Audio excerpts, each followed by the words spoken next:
Hi, welcome to Comptroller's Corner. I'm your host, Pat Curry, joined as always by Buffalo Comptroller Mark Schroeder.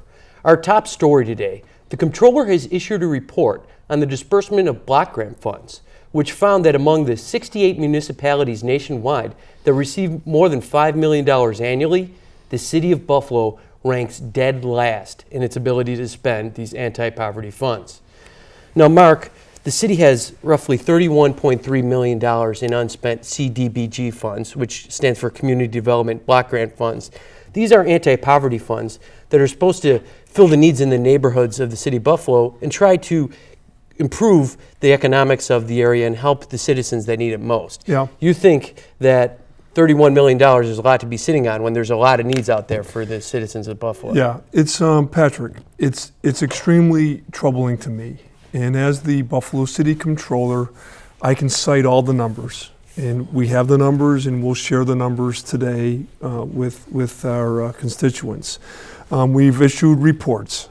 The Comptroller's office have been involved for 2 years now. We first got the Dear John letter from HUD 2 years ago that they insisted. They said that direct control of these HUD funds had to go from the Buffalo Urban Renewal Agency to the city of Buffalo because of the poor track record of the Buffalo Urban Renewal Agency. And also, having read the Buffalo City Charter a few times, I understood that the only department is the Comptroller that can open up depositories. So I knew at that moment, 2 years ago, that we were going to be involved in HUD funds.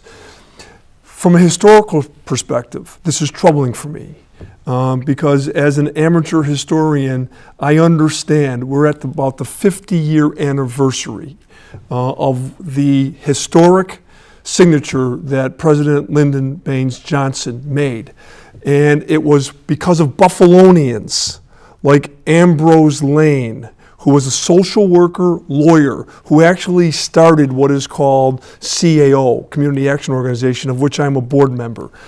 So it is troubling to me when I'm in a position and I see all of this money unspent, when I know that the citizens are doing the right thing. They're getting the application, they're filling it out, they're sending it in. And then there is what is called a bottleneck. The bottleneck is the city now, and Bureau, to a degree, can't get out of the way to help people. And so we've suggested many alternatives. There's other municipalities among the 68 that you've cited who've gone to a different alternative. For instance, they have got involved, the Belmont Housing Services, to be able to execute the contract and take care of the rain that is actually coming in from the roof into people's houses. When the Department of Community, when the Office of Community Strategic Planning, when they go to a meeting in City Hall with a council member, because others weren't even invited to this meeting, and they suggest that the application process is moving along just fine, and everything's just working great, and they cite that it takes 91 days is the average in order to fill out the application and then the process and then to have the work done. Our findings, as you know, we've cited this before, is like 711 days. Right. It's troubling, and so when I know there are some guests here today at the Apollo from the Delavan Grider Community Center. I go to that center once a month for a breakfast meeting that's hosted by the council member, the Maston District Council member, and I can tell you, Patrick, every time I go out in public, a citizen sees me and comes up to me and tells me a story of woe having to do with CDBG or all of the other alphabet soups under this HUD money that comes to Buffalo, $18 million worth every single year, and we can't spend it? Why can't we spend it? And this is the question that really needs to go, in all due respect, this question really needs to go to the mayor.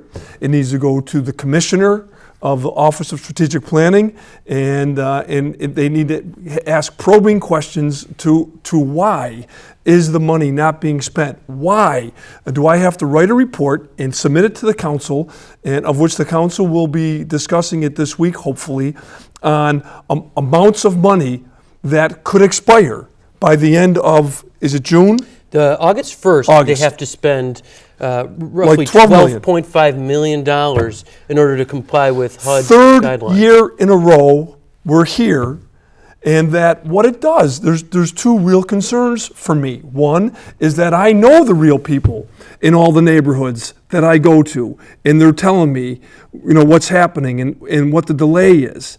Then I also know from being the comptroller and working with HUD over the last 2 years that there's a possibility that those monies could be taken away from Buffalo. The United States Housing and Urban Development Department, which is known as HUD, can withhold future grants if more than 1.5 years worth of funds are unspent. Yeah. The city currently has 2 1/3 years worth of funds unspent at this point. So HUD would be in their power to withhold future grants if they need to, or felt that the Buffalo didn't have the ability to spend these funds, which it looks like it doesn't. So to our constituents out there, in all due respect to the administration, and Patrick, I often give them an awful lot of credit. I've given the mayor a lot of credit. He on the budget side of the world, he's very conservative. That's one of the reasons why we have received 2 upgrades from rating agencies over the last 2 years. So I give due all the time to the mayor. I give due to the council when they deserve it. But I also constructively point out concerns on behalf of the citizens that I represent. And so I am concerned. You will only see this on the Comptroller's Corner. You will not see this on CityStat. You won't see any of this on CityStat. Not all of these numbers that I have here, you will not see on CityStat. And so we're at a point right now where I told a community group that I went to visit a couple of weeks ago, the gloves are off right now. Mm-hmm. And so I've tried to be as sedate as possible. But this is troubling to me, and I'm going to keep ringing the bell until the city of Buffalo does something about this. And you mentioned there are some things that are working well in this program and some that aren't. It seems that the things that the Buffalo Urban Renewal Agency are involved with are doing the worst among these things. So I'm just going to go over some of these.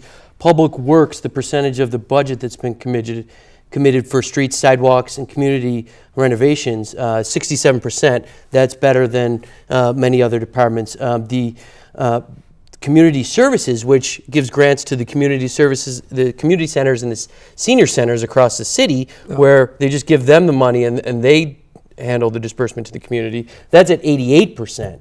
But the emergency rehab loan program, which you mentioned before, which is for major repairs to roofs, hot water tanks, that's at only 43% of the budget being committed, and only 20% of that $5 million has actually been spent. So there's many citizens out there who have the ability, who have the need to renew. Patrick, this is common sense. The one number that you quoted, 88%, that's going to community associations, community centers, right? Mm-hmm. These community center directors at Gloria Parks, at the Old First Ward Community Center, and those centers across the city, they know what to do. They are professionals, and they have professional boards of directors, and they have meetings every month. And so they know what to do, and that's the reason why they're scoring so high. And then there's the concern that I raised in the beginning, that the Bureau can't get out of the way to execute these contracts, and therefore it's being a major delay where we've offered an alternative, or they could do a request for proposal. There's probably 4 or 5 agencies. So if Belmont, if Belmont Housing Services isn't the one for the city, well then there's United Way, there's Catholic Charities, there's all sorts of organizations who know, Goodwill Industries, they all know what to do. And they would present a request for proposal to the city of Buffalo, and then there would be no more bottlenecks. Right. And so the question is, what is the problem? What is the delay? Why not do this immediately so that the constituents that we know that are out there who've been in line for the funds, why aren't they getting it? Right. And actually looking at some of these percentages of money spent, the highest amount, 94% of money spent, is for the Bureau payroll. So they have the ability to pay themselves, but they don't quite have the ability to get the money out on the streets. Yeah. Now, you mentioned going out for an RFP process. When the Department of HUD, Housing and Urban Development, said that Bureau can no longer administer these grants, the City of Buffalo does. Bureau has a role now, and they're in charge of some of these programs. But you're saying that essentially, because now that they're not a part of this process and they're actually an outside contractor with the city to do this, that they should be participating in an RFP program. And essentially, they got a no-bid contract with the city, and they don't have a great track record. They're the reason the money was frozen in the first place. Yeah. And $12.5 million need to be spent by August 1st. You don't think that's realistic, and you think maybe it might be time to see if there's anyone else out there that can do this. Well, I knew it was time in the beginning, 24 months ago, but you have to go through the process, and so we did. But the numbers speak very loudly to me. When this is the third year in a row, we're coming up to a deadline date of August, and they haven't spent the money, really. Really. I'm so sick of hearing about Buffalo, and we have the worst poverty in the city of Buffalo, and having politicians debate to whether we're number one or number two. Stop it. This is an opportunity. This is the reason why federal funds come to Buffalo. They have to be dispersed in an orderly way to help people. And if they're not, somebody is not passing. They're getting a failing grade. And so we're going to begin to hold everybody responsible, and we know who they are. And if I have to begin to name names, I'll name the names. But this is just the beginning of the information that we will be giving out to the citizens of Buffalo. And I'm going to community meetings, and I'm explaining to them. And community block clubs. Community block clubs are volunteers. They know every little thing that happens in their neighborhood. And when they know there's a house on the street, and when the homeowner has gone through the process, because the block leader probably helped them with the paperwork, and then they're waiting for the call on when they're going to fix the roof, stop it. It's ridiculous. Yeah, the report found that one loan took more than 4 years to complete, and the average takes more than 2 years. Yeah. So either the City of Buffalo and the Office of Strategic Planning, they can do one of two things, Patrick. They can fix the problem, or they can have a debate with me. I'd like to have a debate with them. I'd like to call them out for a debate on this, because if I'm wrong on the numbers, and I've heard some people saying, under their breath, maybe the numbers aren't correct. Well, all right, I stand by these reports done by professional auditors, and if somebody wants to debate me on the numbers, I'm ready. I'll go any place in this city to have a debate with anybody to make sure that we do a better job in helping the constituents who need this money, and they need it now. And it's worth pointing out that these numbers are compiled by your HUD grants team, who consist of 2 CPAs, and it's overseen by the city auditor, who is also a CPA or certified public accountant. So you have the experience and the qualifications to analyze these funds, and you're troubled by anybody who wants to have a debate. When I got to the Comptroller's office 2.5 years ago, there was 1 certified public accountant out of 42 employees, and I now have 8 working on number 9. So if anybody wants to have a debate with me on our numbers, I'm ready for it. All right, Mark, we got to take a quick break. When we come back, I want to talk about the payroll audits that your staff is conducting around the city of Buffalo. Stay tuned for more Comptroller's Corner. Thanks. You believe this guy? Are you trying to start a wildfire?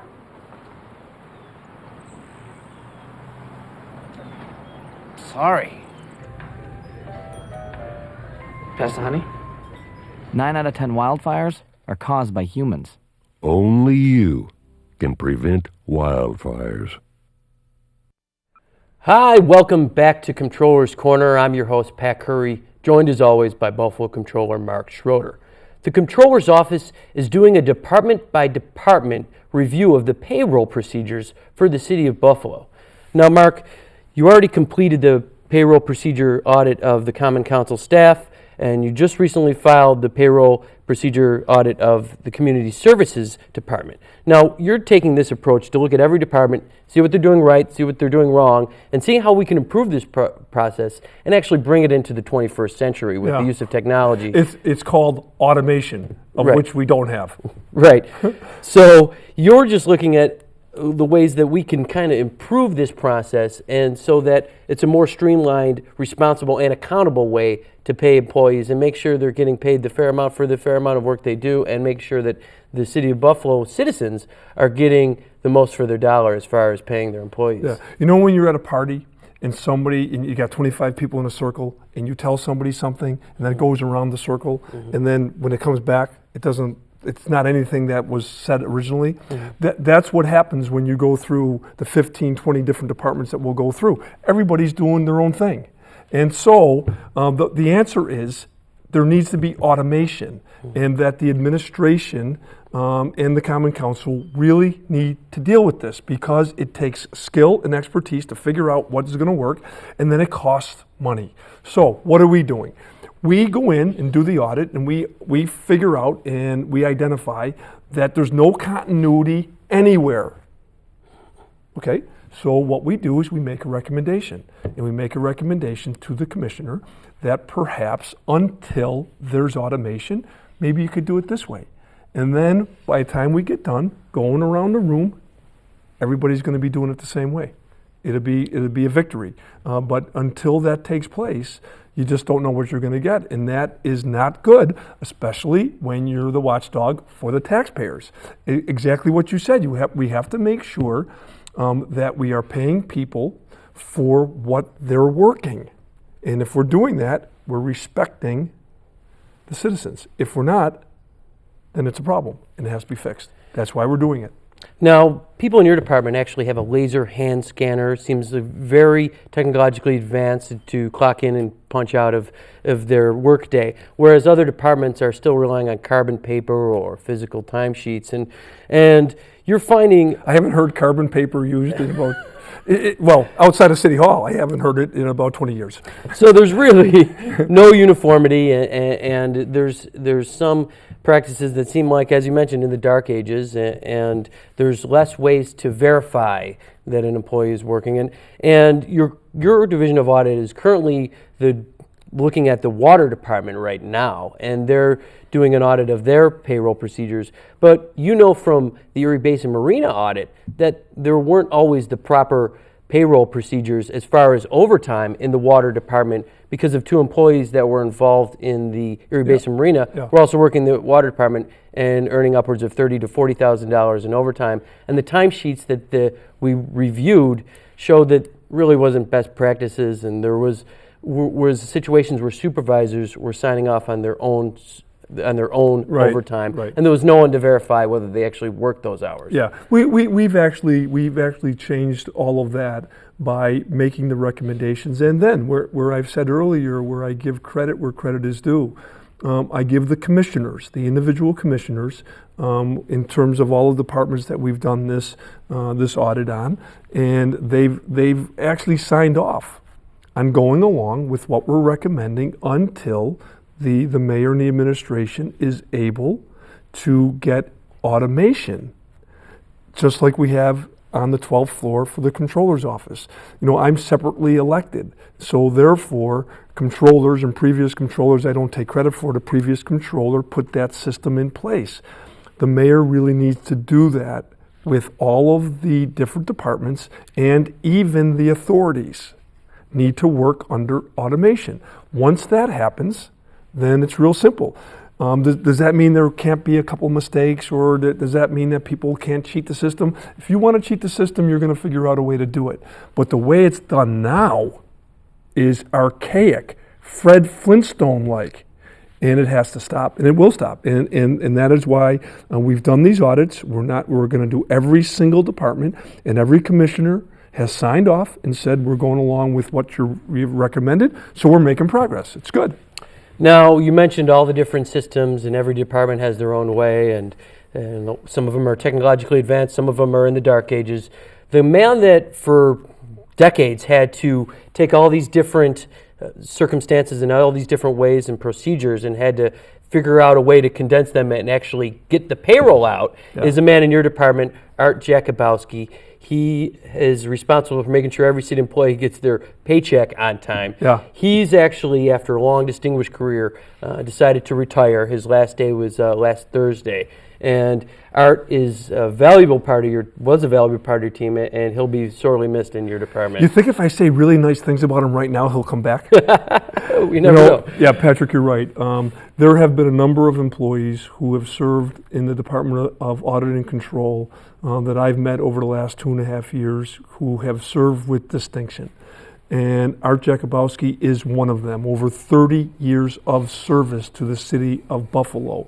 And in terms of what are his attributes, what are the characteristics that he really brought? I mean, he's skillful. He's an accountant type, right?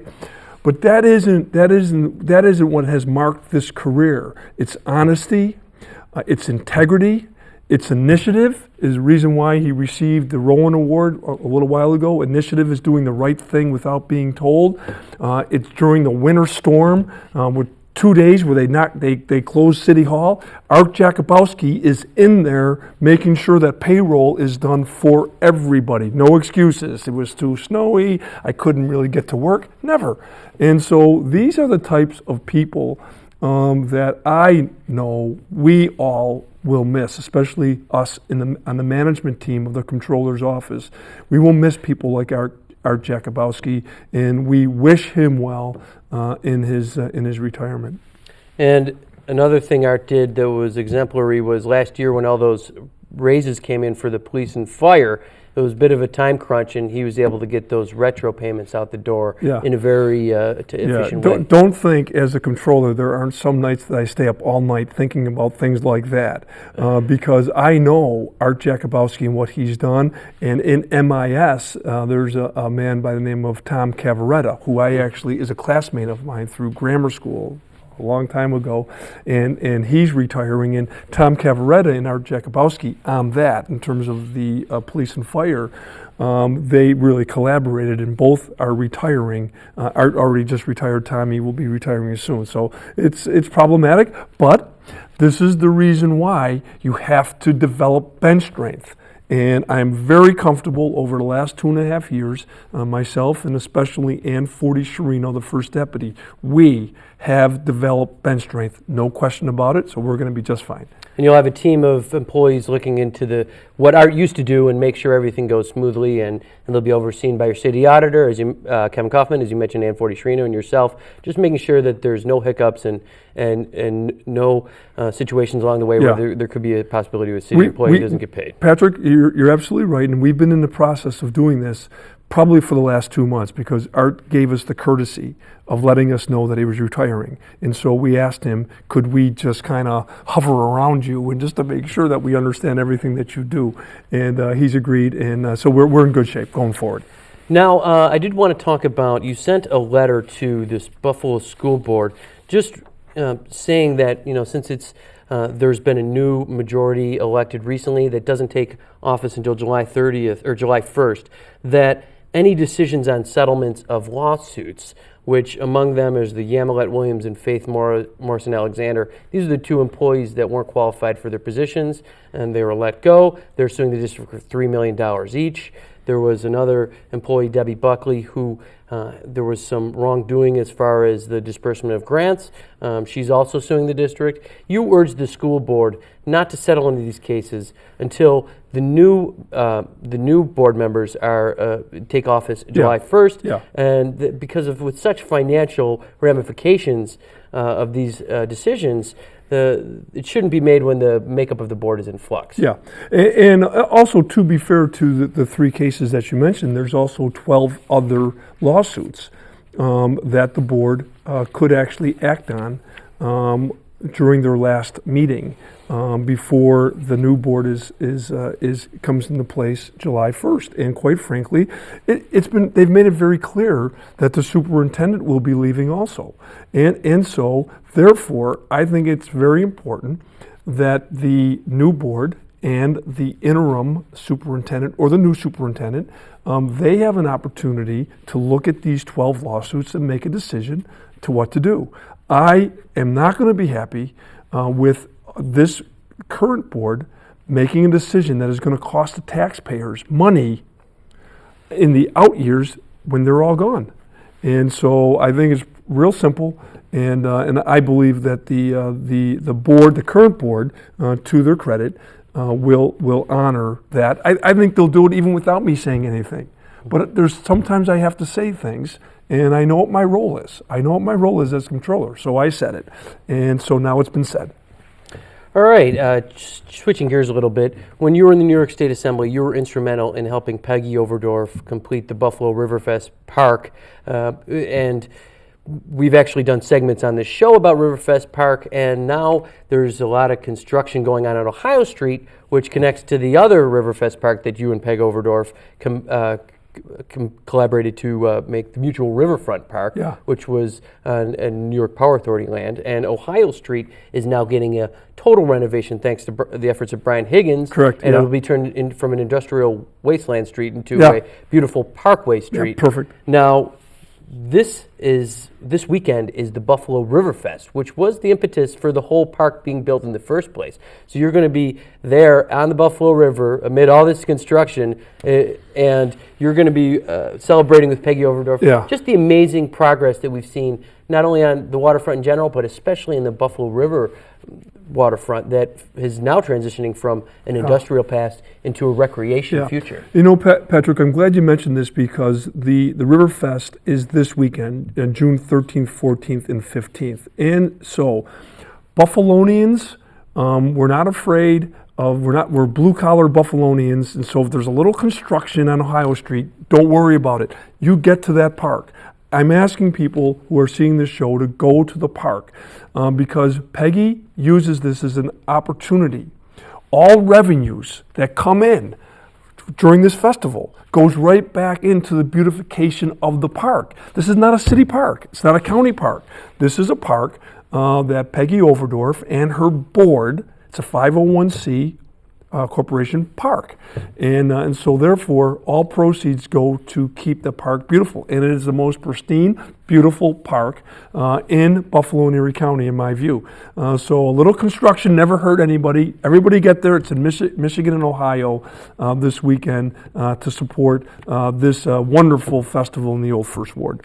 And if any of the viewers at home missed our interview with Peg Overdorf at Riverfest Park, they can check it out on our YouTube page. It's available there. Perfect. Well, Mark, before we go, I understand that you ran a half marathon recently. Now, you're a major marathon runner. You run 10 marathons all around the world, going as far from Ireland to Boston and Pittsburgh and Buffalo. Thanks, Patrick. You did a half marathon just recently. How did that go? It was in Buffalo, and it was absolutely fabulous. It was the biggest crowd I've ever seen, 7,700 runners.